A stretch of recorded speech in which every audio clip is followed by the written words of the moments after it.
Stage अदाकारा महनूर के साथ डीपीओ सरगोदा ने ज्यादती की और उसके बाद उसकी नाजेबा वीडियोस बनाई गई और उन वीडियोस की बना पर इसको ब्लैकमेल किया जाता रहा। महनूर आरफ जो है वो एक आईजी साहब को एप्लीकेशन देती है।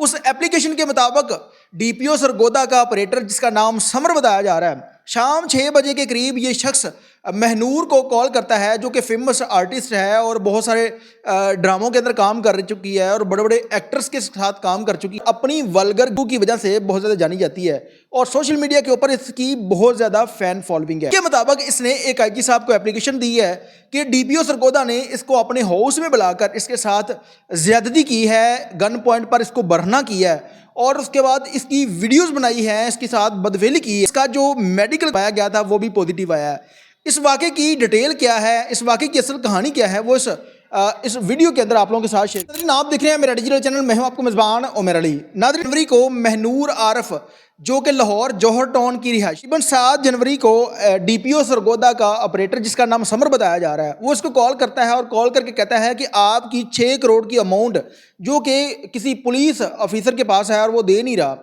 और डीपीओ सरगोदा का ये कहना है कि आप यहाँ पर आएँ और मैं वो आपको अमाउंट लेकर दूंगा। जाती है उसके हाउस में और इस एप्लीकेशन के मुताबिक जब ये डीपीओ हाउस के अंदर जाती है तो वहाँ पर मौजूद सिक्योरिटी गार्ड इसको पकड़कर एक कमरे के अंदर ले जाते हैं जहाँ पर डीपीओ सरगोदा पहले से मौजूद था और गन पॉइंट पर इसको बरहना करने के बाद इसके साथ बदफेली की गई और इसकी नाजेबा वीडियोस बनाई गई। उन वीडियोस की बना पर इसको ब्लैकमेल किया जाता रहा और इसका ये भी कहना है इंसाफ दिया जाए। उसके बाद जो आईजी साहब थे वो उन्होंने भी सर पकड़ लिया कि ये मामला है क्या और इस औरत ने उसके खिलाफ एप्लीकेशन क्यों दी है।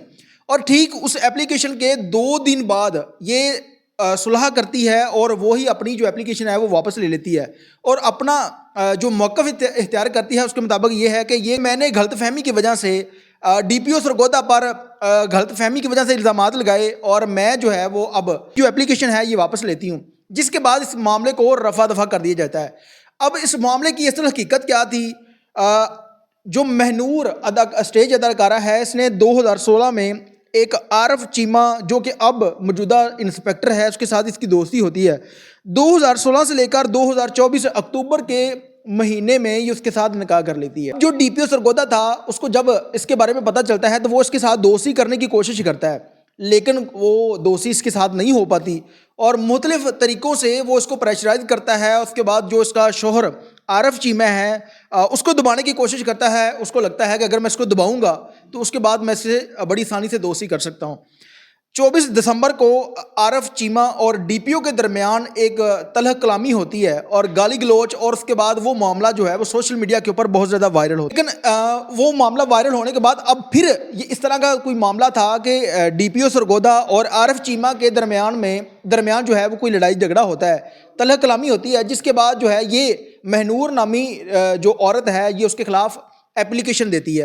अब एप्लीकेशन देने के बाद जब इसने मेडिकल करवाया तो मेडिकल इसका पॉजिटिव आ जाता है, लेकिन अगले ही दिन ये अपने वो सारे इल्ज़ामात वापस ले लेती है। वापस लेने के बाद जो है वो उस एप्लीकेशन को रफा दफा कर देती है। अब मामला ये है कि अगर डीपीओ सरगोदा ने इसके साथ ज़्यादती की है तो उसके बाद वो सुलह क्यों की गई? अगर नहीं की गई तो वो जो मेडिकल था वो किस तरह से पॉजिटिव आया? इस औरत के बारे में ये भी कहा गया है ये असर रसूख वाली है और वहाँ पर एक एसएचओ को भी इसने तब्दील करवाया। उसके बाद क्योंकि इसका इंटो को भट्टा था और वहाँ पर कोई मामला बन गया था और एसएचओ ने वहाँ पर कार्रवाई की और इस औरत ने अपना जो है वो असर दिखाया और वहाँ पर वो एसएचओ को तब्दील कर इसी थाने के मुहर्रर को भी इसने तब्दील करवाया क्योंकि उसने इसकी बात नहीं मानी थी, जिसकी वजह से इसने वहाँ के जो मुहर्रर थे उसको भी तब्दील करवा दिया। इससे लगता है कि इस औरत की जो तलकात थे, मामला थे, वो बड़े लेवल पर थे, जिसकी वजह से इसने एसएचओ को भी तब्दील करवाया और उसके बाद वहाँ का जो मुहर्रर था उसको भी तब्दील करवा दिया। लेकिन अब मामला था डीपीओ सरगोदा का और इस महनूर आरफ का। अब इसने उसके ऊपर जो इल्ज़ाम लगाए थे मेडिकल भी पॉजिटिव आ गया था, लेकिन बाद में इसने ये क्यों कहा कि मैंने वो गलत फहमी की वजह से ये सारे मामला किए थे। जो मरियम नवाज साहबा है इसने फ़ीमेल के हवाले से बहुत सारे ऐसे कवानीन भी बनाए हैं जहाँ पर उनको हरासमेंट के हवाले से जो है वो फिल फौर पुलिस को हुक्म दिया है कि वो फौरी तौर पर एफआईआर करें और एफआईआर करने के बाद उस शख्स को भी गिरफ्तार किया। लेकिन इस मुआशरे के अंदर औरत कार्ड जो है वो बड़ी आसानी से कोई भी औरत खेल रहती है।